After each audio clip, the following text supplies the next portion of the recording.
Good stuff there. All right, guys, let's get to our guest for today, Mr. Dave Birkett from the Detroit Free Press Lions beat writer. Hey, Dave, welcome to the show. Hey, bud. Hey, Bergie. How are you guys doing? We're good, man. You're looking good. You're looking comfortable. Thanks for coming Looking on with relaxed. us. It looks like, all those pre-draft mocks, all that stuff. He looks chill right now for at least another day. What do you got, another day? Like 2 months until training camp starts. Hey. Hey, Dave, before we start with Kerryon Johnson and Frank Ragnow and Jared Goff talking today, and I know you guys are going to be talking to Jeff Okudah in just a bit. Just give us your draft. How'd the Lions do? I liked what they did. Especially Penei Sewell, I thought he was the right pick for them at number 7. Good player, premium position, top talent, young guy with a lot of upside. So I have no problem with what they did in round 1.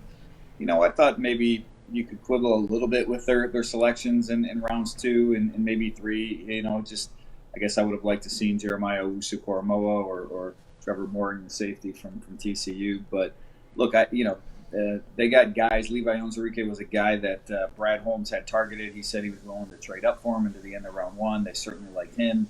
He will fill a position of need. And then I thought they maximized the value of their late round picks. So I think the job have a lot of work to do, but it's a good start for Brad Holmes in his first. You had a great story talking to Brad Gilbert as well. Brad Gilbert, the tennis player.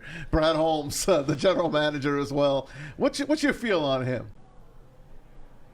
Yeah, I guess I've sort of said this from the beginning, right? I think even if I may quibble a little bit with, how they've gone about things, I think they brought some good people into the organization, Brad Holmes and Dan Campbell, and that gives you a chance. And now you have to get some good players, and that's going to fall on Brad in particular here. I don't think they're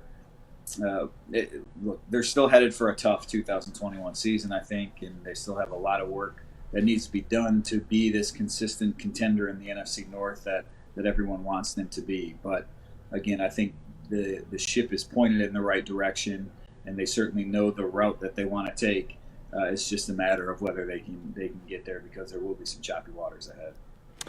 We're talking to a friend of the show, Dave Birkett, the Lions beat writer for the Detroit Free Press. Now, I will move on to they've made 2 extreme moves today. They decided to part ways with second rounder Kerryon Johnson, the running back, and also decided on the other end to rip up 2 years of a contract and give Frank Ragnow, the center, make him the highest paid center in the game. What does this say to you about both moves? Was the Johnson moves more of a durability, or does this speak to more of Jermar Jefferson coming in? And what does this do for Frank Ragnow and the O-line moving forward? Yeah, let's say with Kerryon first, and I think that was a move that, look, maybe surprised by the timing of it, but not surprised that it happened. Right now the Lions don't have much at the position. They've got DeAndre Swift and Jamal Williams and Jermar Jefferson, so they have their 3, but there's you'd like a little insurance. Running back's a position where guys tend to get hurt, so a little surprised that it happened now, but not surprised that it happened after they drafted Jefferson in round 7. That's basically what it comes down to with Kerryon, was a durability. He's a team player. Maybe doesn't have the same explosion that he had early in his career because of the injuries, or that the Lions had hoped because of the injuries. And he was not going to have a big role on this team. So in that regard, not a huge surprise. The Ragnow thing. Look, Brad Holmes said last week, I asked him Saturday, how important it was to get a deal done with Frank, and he said, yeah, it's something we're not sitting around waiting for. We want to get it done. Wouldn't put a timetable on it, which made me think that maybe it was the summer thing, and then here we are 4 days later, and they've got a deal to make him the highest paid center in the game. So certainly an important piece for this team going forward, an important deal to get done. And D-Mac, just so you know, he did have 2 years left on his deal this year, plus the 5th-year option. The 4 years get tacked on to that. Ooh. So he's going to be a Lion for the next 6 years in theory. So from an organizational standpoint, to lock him up for the better part of this decade, that's good business right there. Hey, Dave, do they save money by letting Kerryon go now? And, that's the money, some of it they use for Frank? No, it's incidental. It's, the Kerryon was going to count $1.5 million, 1.8. I forget exactly what it was against the cap, but, nothing that they they couldn't have waited on. Maybe there was some injury concerns there, and if you get hurt, then you're on the hook for that money. So I get it from that standpoint. But the Lions have plenty of cap room to work with. We heard Jared Goff today, and our Corey Woods had a couple of questions in with him, and basically asked him, were you involved in the drafting? Did you know they weren't going to take a quarterback, and how do you feel going forward? And Jared Goff he's got to be a happy guy, and he looks like he's been involved this whole time. Well, when I sat down with Brad last week, he told me point blank, he said that he'd been very honest with Jared, and he was up front and said that, hey, they may draft a quarterback. And, he told me after the first round pick on Thursday night that had the right quarterback been there, they would have taken him, and just the fact of the matter is the right quarterback wasn't there. I think the first three that went were the first three quarterbacks on their board. I don't know that 100%, but, Brad did say that once Trey Lance was gone, they knew they weren't going to take a quarterback at 7. So, look, Jared, I do think this is somewhat of a, vote of confidence, like he said. Certainly the Lions could have taken Justin Fields and started anew at the position. But the bottom line is Jared Goff is 26 years old. He probably has not got enough credit for what he's accomplished to this point in his career, including, helping a team reach a Super Bowl just a few years ago. So you can certainly look at him and the positives and bet on the upside there. I do think that's a position that the Lions will continue to be monitoring and will need to monitor going forward, because eventually they're going to need to draft someone to be a quarterback in the future. No doubt. Dave Birkett, beat writer for the Detroit Lions. What about the news today about NFL tells players they're not responsible for injuries away from the game?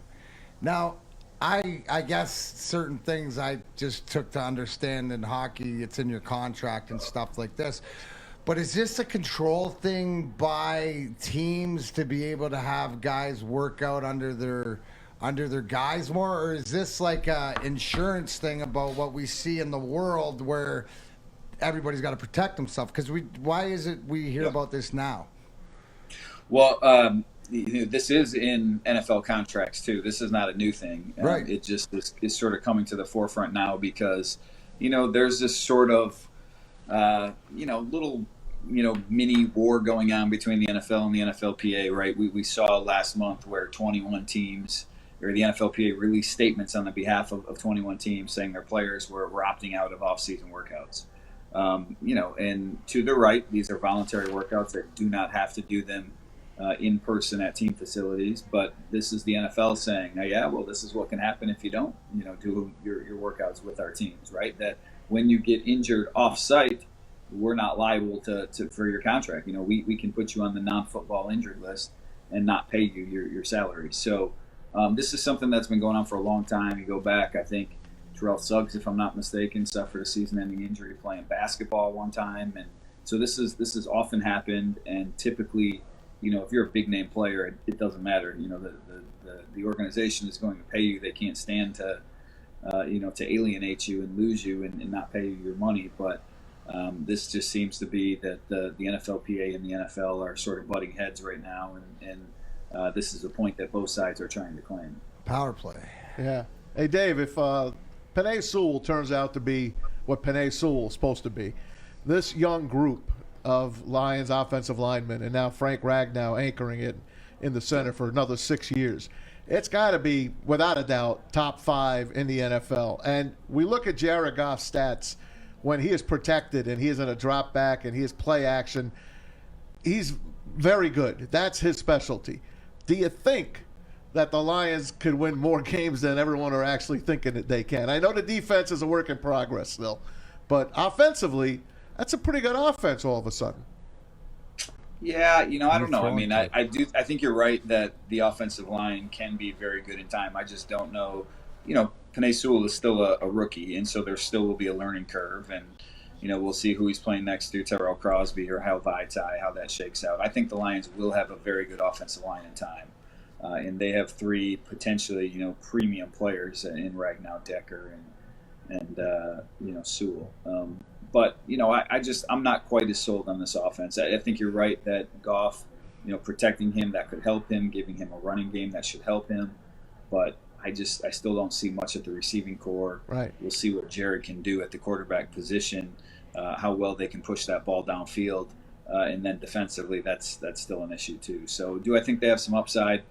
I've sort of looked at this as a 6-win team, so maybe a little bit higher than what Vegas says, but I don't think they're dramatically better than that. Well, we know we can't be 8-8 anymore thanks to the 17-game season. So maybe we'll find a way. Don't say never, man. Maybe 7-10. I don't know, with a tie. Maybe we can get some type of tie in there. Now, we didn't get a chance to talk to you on draft night, and I know you were very busy, and you went to Cleveland. I wanted to ask you, how did you like that whole setup in Cleveland? And then going off of that, how'd you like Aaron Rodgers stealing the spotlight, basically? And where do you think he's going, man? Man, that's a good question, because that's such a – that it's really going to dictate what happens in the NFC North. Look, the draft – I had a busy draft day because I met with Brad Holmes that morning and drove to Cleveland.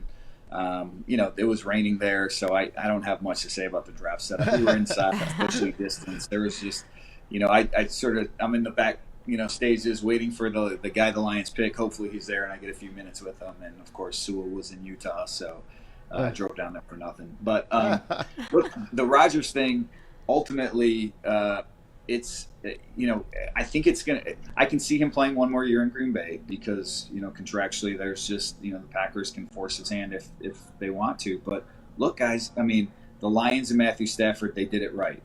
Matthew Stafford went to the team. They sort of kept it under wraps. The team did him a solid, got him off to a good spot, got really good value for it. You look at some of these other teams, the Houston Texans, they didn't want to hear Deshaun Watson when he said he wanted out. And now look, they're in a situation where they can't trade him because of off-field things, right? Aaron Rodgers, he intimated right after the season was done that he wanted out, but maybe didn't come quite out and say it straight up. And maybe the way he handled it publicly didn't jive with what the organization wanted to hear, and so here we are, 4 months later, and we're still in the same situation. So, feather to the in the Lions cap for the way that they handled it, and Matthew Stafford too. I think both, all parties involved got what they wanted out of that deal. Where, all parties involved in these other ones still seem to be, hanging out, waiting for the other one to make a move. Right. Appreciate your time, Dave. I know you got to run. Thanks for everything, as always. As always, do the best. Yep. You got it, guys. Great to see you. Check Dave out at the Free Press, at Dave Birkett on Twitter.